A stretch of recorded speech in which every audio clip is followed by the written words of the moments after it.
မင်္ဂလာပါခင်ဗျာဒီနေ့ကျွန်တော်တို့မြန်မာနိုင်ငံမှာလူကြိုက်များပြီးလူတိုင်းရဲ့ပတ်သက်ဖျားမှာရေပန်းစားနေတဲ့နှစ်လုံးထီအကြောင်းကိုအသေးစိတ်ရှင်းပြပေးသွားမှာပါတချို့ကတော့ပေါက်ဖူးတယ်တချို့ကတော့အမြဲရှုံးတယ်တချို့ကတော့ဘလို့ထွက်လဲဆိုတာကိုတော့တေချာနားမလဲပဲကစားနေကြတာကိုတွေ့ရပါတယ်ဒါဆိုနှစ်လုံးထီဆိုတာတကယ်တော့ဘာလဲဘဲကနေဒီကနန်းတွေထွက်ပေါ်လာတာလဲဘလို့တွက်ချက်လဲဒီအကြောင်းတွေကိုတင်ချာနီးရရောအမှန်တရားကိုရောဒီဗီဒီယိုမှာပွင့်ပွင့်လင်းလင်းရှင်းပြပေးသွားမှာဖြစ်ပါတယ်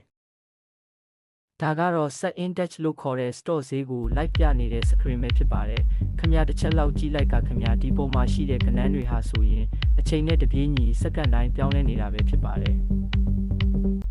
နှစ်လုံးထီဆိုတာတကယ်တော့ထိုင်းနိုင်ငံရဲ့ stock exchange of Thailand ဒါမှမဟုတ် set index လို့ခေါ်တဲ့ငွေကြေးဈေးကွက်ကထွက်တဲ့ကဏ္ဍတွေကိုအခြေခံပြီးဖွင့်လှစ်ထားတာပါ။ဒီ set index မှာနေ့တိုင်း stock share တွေအယောင်းဝယ်လုပ်ကြပြီးအဲ့ဒီအချိန်လိုက်ကုန်သွယ်မှုအလိုက်ကဏ္ဍတွေပြောင်းလဲနေပါတယ်ကျွန်တော်တို့ရဲ့နှစ်လုံးထီကစားသူတွေကတော့အဲ့ဒီ set index ရဲ့အဖွင့်ဈေးနှုန်းအပိတ်ဈေးနှုန်းတွေကထွက်လာတဲ့ကဏ္ဍနောက်ဆုံးနှလုံးကိုယူပြီးထီကဏ္ဍအဖြစ်အသုံးပြုတာပဲဖြစ်ပါတယ်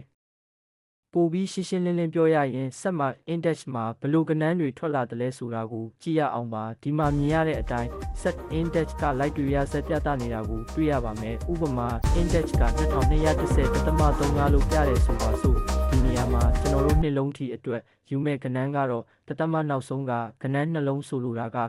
35ကိုယူတာပဲဖြစ်ပါတယ်တခါတလေ index ကိုပဲယူရရှိသလို set value ဆိုတဲ့ကဏ္ဍတွေကနေလည်းနောက်ဆုံးနှလုံးကိုယူကြပါတယ်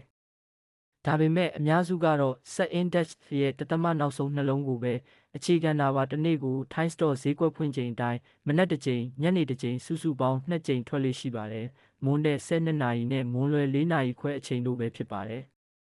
စုစုပေါင်းကဏ္ဍတစ်ရက်လုံးရှိပါတယ်ဒီတော့တင်ထိုးထားတဲ့ကဏ္ဍတစ်လုံးနဲ့ပေါက်ဖို့ဆိုတာတစ်ရက်လုံးနဲ့ကတစ်လုံးပဲဖြစ်တဲ့အတွက်100%သာဖြစ်နိုင်ခြေရှိပါတယ်ကျန်တဲ့9%ကတော့မပေါက်နိုင်ခြေပဲဖြစ်ပါတယ်ပြီးတော့ထီထိုးတဲ့အခါတစ်ချက်ထိုးရင်ဒိုင်က80ပဲပြန်ပေးတာဆိုတော့တကယ်တမ်းမှာထိုးလိုက်တဲ့ငွေရဲ့20%ကိုဒိုင်ကအမြဲတမ်းအသာစီးယူနေတာပါဒါဟာရေရှည်မှာဘယ်သူပဲဖြစ်ဖြစ်ရှုံးဖို့ပဲများပါတယ်ဆိုတဲ့တင်ချအမှန်တရားပဲဖြစ်ပါတယ်ဒါဆိုရင်နှလုံးထီဆိုတာဘဲကနေဘလို့ထွက်လာလဲတင်ချအရာဘလောက်ဖြစ်နိုင်ခြေနေပါလဲဆိုတာကိုရှင်းရှင်းလင်းလင်းသိလောက်ပြီလို့ထင်ပါတယ်လောင်ကစားဆိုတာရေရှည်အတွက်ဘယ်တော့မှအကျိုးမဖြစ်ထွန်းနိုင်ပါဘူးဒီနေ့ထီထိုးမဲ့ငွေလေးတွေကိုပဲစနစ်တကျစုဆောင်းရင်ဖြစ်ဖြစ်တေးသေးလေးကစပြီးရိုးသားတဲ့လုပ်ငန်းလေးတွေလုပ်ကိုင်ရင်ဖြစ်ဖြစ်ကျွန်တော်တို့ဘဝတိုးတက်ဖို့အခွင့်အလမ်းတွေအများကြီးရှိနေပါတယ်အဆုံးသတ်အနေနဲ့ပြောချင်တာကတော့ကိုဘဝကိုကံတရားနဲ့လောင်းကြီးထက်မဲ့စားကိုယ့်ရဲ့ကြိုးစားမှုနဲ့စီမံခန့်ခွဲမှုတွေနဲ့ပဲတိဆောက်သွားကြပါလို့တိုက်တွန်းရင်းညီကုန်းချုပ်လိုက်ပါတယ်ခင်ဗျာကျေးဇူးတင်ပါတယ်နောက်ဗီဒီယိုမှာလည်းနှလုံးထီနဲ့ပတ်သက်တဲ့အကြောင်းအရာတွေကိုထပ်ဝေမျှပေးသွားမှာဖြစ်လို့စောင့်ကြည့်ပေးဖို့ဖိတ်ခေါ်ပါရစေခင်ဗျာ